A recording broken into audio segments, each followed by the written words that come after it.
Selamat datang kembali di pembahasan mendalam kita. Hari ini kita mau bongkar satu pemikiran klasik. Nih, tapi jujur aja rasanya kok relevan banget ya buat zaman sekarang. Kita akan coba selami esainya Francis Bacon, judulnya Of Studies, atau kalau diterjemahkan ya tentang studi atau tentang belajar gitu. Nah, misi kita kali ini, kita mau bedah bareng-bareng pandangan si Bacon ini, kenapa sih kita perlu belajar? Terus gimana cara belajar yang efektif menurut dia? Dan yang paling seru nih, gimana aktivitas belajar itu sendiri bisa membentuk atau bahkan mungkin memperbaiki cara kita mikir dan karakter kita. Betul. Padahal ditulisnya udah ratusan tahun lalu ya. Iya kan? Tapi idenya soal mengelola pengetahuan, mengelola pikiran, wah itu rasanya kena banget di era informasi kayak sekarang. Yuk kita gali bareng. Oke, Bacon itu kan mulainya cukup fundamental ya. Dia langsung petakan 3 alasan utama kenapa orang belajar. Yang pertama katanya, buat kesenangan, delight. Maksudnya gimana tuh? Ya, ini tuh manfaat yang paling personal dari studi. Coba Anda bayangin deh, lagi santai, sendirian, mungkin habis seharian kerja gitu ya. Terus Anda baca buku atau pelajari sesuatu yang emang Anda suka. Nah, itu bisa jadi sumber kebahagiaan. Kayak pelarian yang mencerahkan gitu. Ngisi waktu luang dengan cara yang bikin happy. Hmm, Jadi ini studi buat kepuasan batin aja, pas nggak ada tuntutan dari luar. malah kayak yang nanti disinggung Bacon juga jadi alasan buat nggak terlibat sama dunia luar. Terus gimana studi berperan pas kita lagi interaksi sama orang? Nah, itu pertanyaan bagus. Dan itu langsung nyambung ke manfaat kedua. Studi itu buat hiasan atau ornamen. Disinilah pengetahuan yang kita dapat dari belajar itu keluar dari ranah pribadi, masuk ke ranah sosial. Oh, jadi buat dipamerin gitu? Bukan pamer sih idealnya, tapi pengetahuan itu bikin percakapan kita jadi lebih indah lah. Kasih bobot ke argumen kita pas lagi diskusi, bikin kita kelihatan lebih menarik, lebih berwawasan gitu dalam pergaulan. Intinya sih, gimana kita bisa kontribusi lebih bermakna dalam obrolan. Studi itu ngasih polesan lah buat cara kita ngomong. Oke, oke.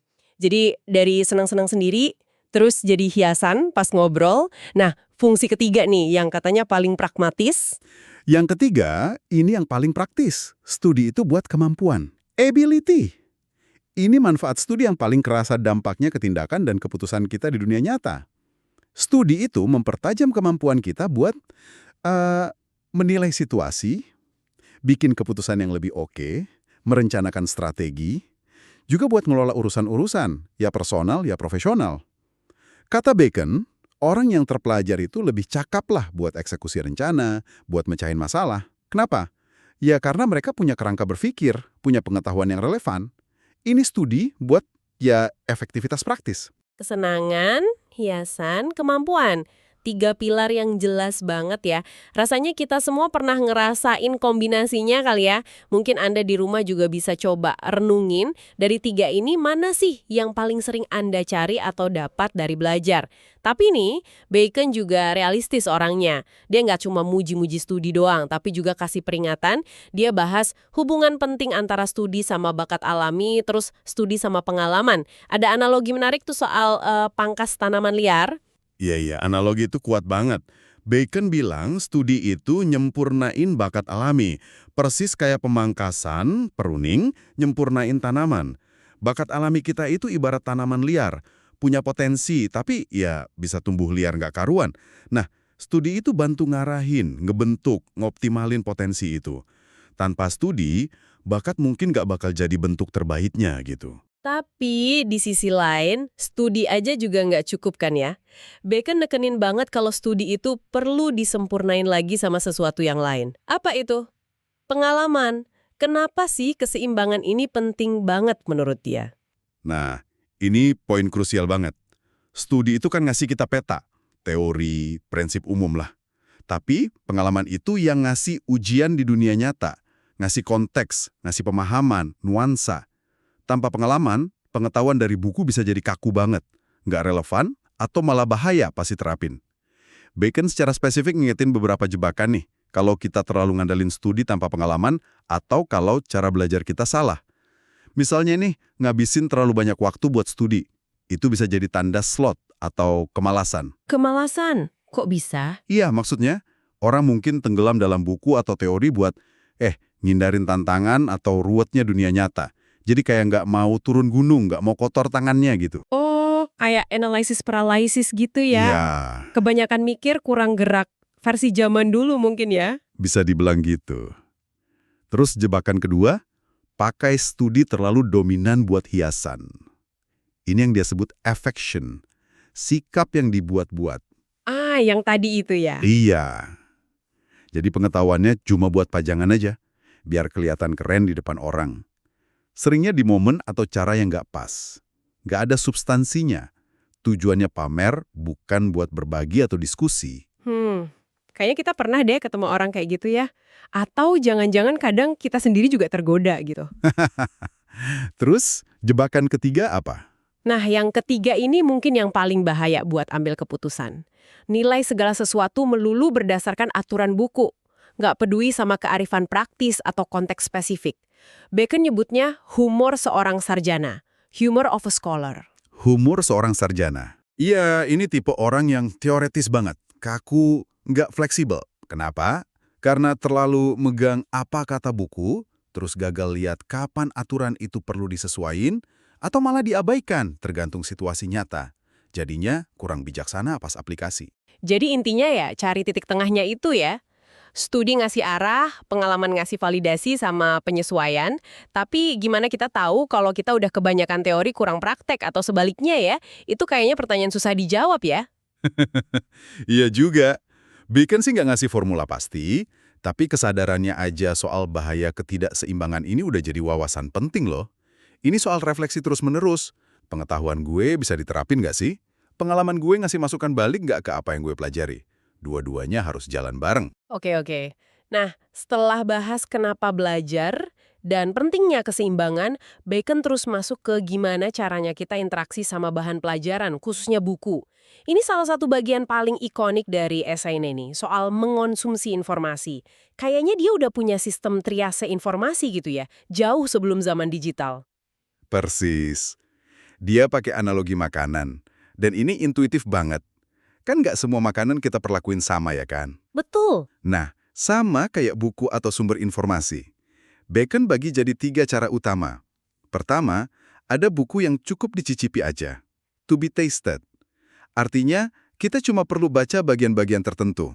Mungkin pendahuluannya, kesimpulannya, bab yang relevan aja, atau sekedar scan isinya. Tujuannya buat dapetin intisari atau info spesifik tanpa harus baca semuanya. Cukup dicicipi, oke? Kedua, ada buku yang perlu ditelan, to be swallowed. Buku jenis ini perlu dibaca dari awal sampai akhir, tapi nggak harus dengan analisis super dalam di tiap paragraf. Kita baca buat paham alur gagasan utamanya, ceritanya, atau info umumnya. Dibaca tuntas tapi relatif cepat, dan nggak terlalu banyak berhenti buat mikir. Oke, jadi ada yang dicicip, ada yang ditelan utuh tapi cepat, terus yang ketiga?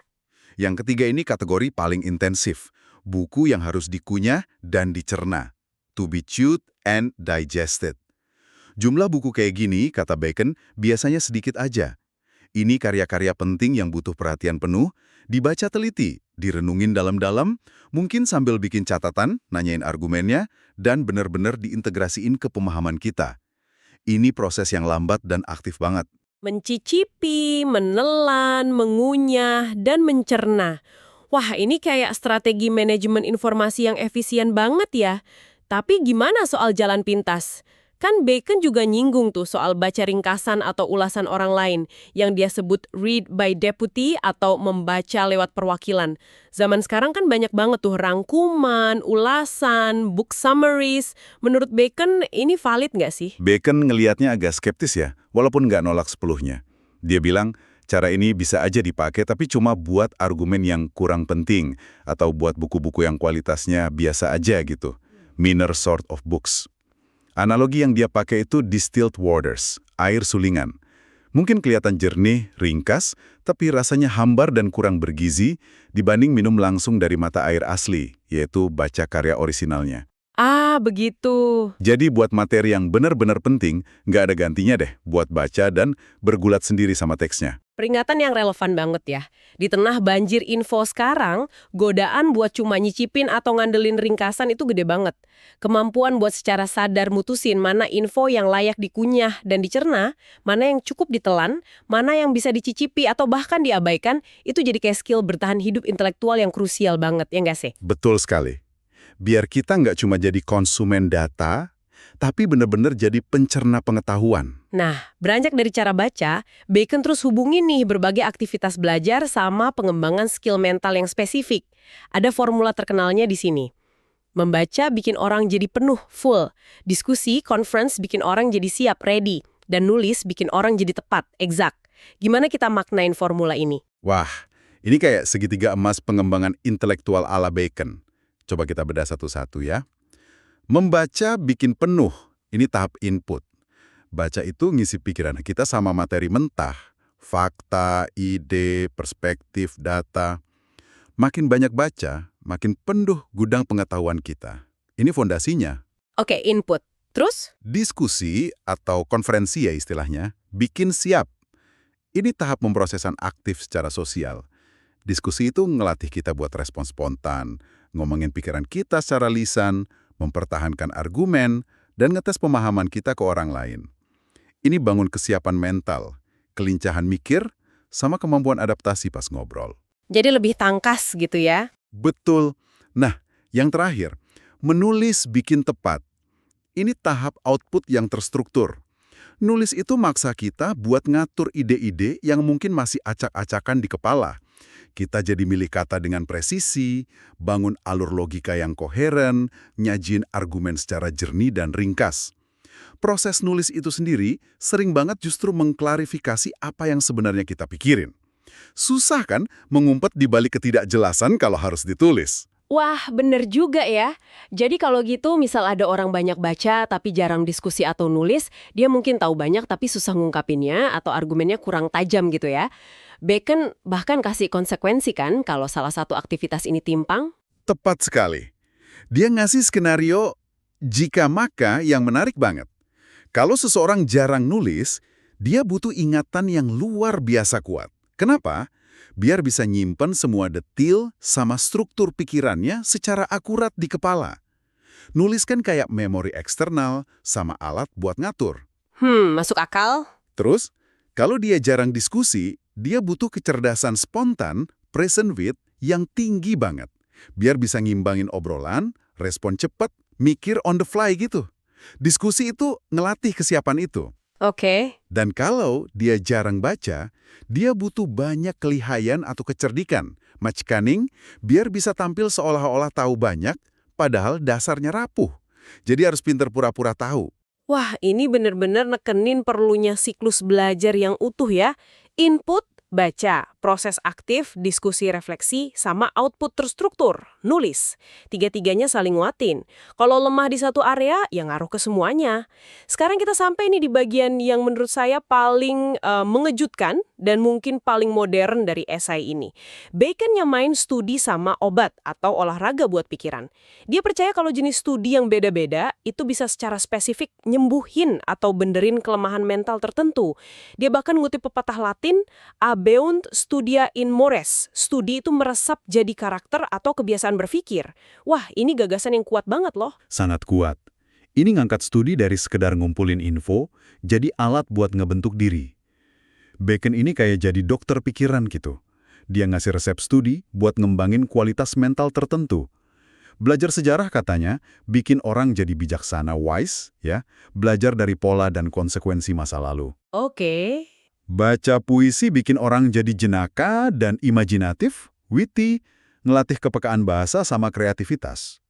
Belajar matematika bikin orang jadi tajam dan detil, subtle, ngelatih logika deduktif dan presisi. Matematika ya, oke. Terus, belajar filsafat alam, sekarang kita sebutnya sains ya, bikin orang mikir mendalam, deep, nyari sebab akibat hukum alam. Belajar filsafat moral bikin orang jadi serius dan berwibawa, grave, ngerenungin soal etika dan nilai, dan belajar logika serta retorika bikin orang mampu debat dan mempertahankan argumen, able to contend. Pemetaan ini aja udah menarik banget sih. Tapi dia nggak berhenti di situ kan. Dia juga ngasih terapi studi buat kelemahan mental yang spesifik. Kayak penyakit yang butuh obat khusus. Bisa kasih contohnya? Tentu. Nah, ini bagian yang paling mirip resep dokter nih. Kalau pikiran seseorang cenderung mengembara, susah fokus gitu ya. If his wit be wandering, resepnya belajar matematika. Kenapa? Karena pas buktiin rumus matematika, kalau perhatian kita kemana-mana dikit aja, wah harus mulai dari awal lagi. Ini maksa pikiran buat konsentrasi. Oh, gitu ya cara kerjanya. Oke. Terus, kalau pikiran susah bedain hal-hal kecil, kurang jeli lihat nuansa. If his wit be not apt to distinguish or find differences, resepnya pelajari tulisan para skolastik. Itu filsuf abad pertengahan. Bacon nyebut mereka Gemini sectores, pemecah biji jintan. Saking detailnya analisis mereka, bedain konsepnya halus banget. Belajar dari mereka yang ngelatih ketajaman analitis. Pemecah biji jintan. Haha, detail banget ya. Terus apa lagi? Satu lagi, kalau seseorang susah hubungin ide atau bangun argumen dari berbagai kasus, if he be not apt to beat over matters and to call up one thing to prove and illustrate another, resepnya pelajari kasus-kasus hukum. Ini ngelatih kemampuan lihat pola, nerapin prinsip umum ke situasi spesifik, sama bangun argumen yang komprehensif. Luar biasa. Ini kayak konsep neuroplastisitas atau cognitive training zaman dulu banget ya. Gagasan kalau kita bisa secara sadar milih apa yang kita pelajari buat ngebentuk ulang cara kerja otak kita. Bacon kayak bilang, jangan pasrah aja sama kelemahan pikiran lo, ada obat, studinya. Benar, optimismenya di akhir esai itu kerasa modern banget, bahwa hampir setiap cacat atau kelemahan pikiran, defect of the mind, itu bisa diperbaiki dengan latihan studi yang tepat. Ini benar-benar pandangan yang memberdayakan soal belajar sebagai alat transformasi personal. Jadi kalau kita coba rangkum nih, wah banyak banget ya lapisan pemikiran dari Francis Bacon di esai singkat ini. Mulai dari 3 tujuan studi, buat seneng-seneng pribadi, buat hiasan sosial, sama buat kemampuan praktis. Terus, pentingnya nyimbangin studi yang teori sama pengalaman nyata, biar nggak jadi males, pamer, atau kaku. Kemudian, strategi cerdas buat mengonsumsi informasi. Tahu kapan harus nyicip, kapan nelen, kapan ngunyah dan nyerna. Betul. Juga soal gimana siklus baca, diskusi, sama nulis, itu bareng-bareng bangun kepenuhan pengetahuan, kesiapan mental, dan ketepatan mikir. Dan puncaknya ya, gagasan radikal kalau studi bisa jadi obat atau latihan yang ditargetin buat benerin kelemahan pikiran dan akhirnya ngebentuk karakter kita. Abuen studia in mores. Dan balik lagi ke Anda yang dengerin hari ini, mungkin nasihat paling praktis dari Bacon ya, soal ngelola arus informasi itu. Di zaman sekarang ini, kemampuan buat secara sadar nerapin filter, cicipi, telan, atau kunyah dan cerna, itu bukan lagi sekedar tips belajar biasa. Udah jadi kunci kewarasan sama efektivitas, ya kan? Milih dengan bijak di mana kita mau investasikan waktu dan energi mental kita, itu inti dari belajar yang efektif di abad 21 ini. Nah, sebagai penutup nih, kami mau tinggalin satu pertanyaan reflektif buat Anda yang terinspirasi langsung dari ide resep studinya Bacon. Dia kan percaya tiap kelemahan pikiran itu punya obat studinya. Kalau Anda bisa ngerancang satu resep studi paling penting buat diri Anda sendiri saat ini, satu bidang studi atau jenis bacaan atau aktivitas belajar yang Anda pilih secara sadar buat ngasah kekuatan tertentu atau nyembuhin kelemahan spesifik di cara berpikir Anda. Kira-kira apa resep itu? Bidang apa yang bakal Anda pilih dan kenapa Anda ngerasa itu yang paling dibutuhin pikiran Anda sekarang? Coba direnungkan ya. Terima kasih banyak sudah menyimak pembahasan mendalam kita kali ini tentang esai Francis Bacon of Studies. Semoga ada percikan wawasan yang bisa Anda bawa dalam perjalanan belajar Anda selanjutnya. Sampai jumpa lagi.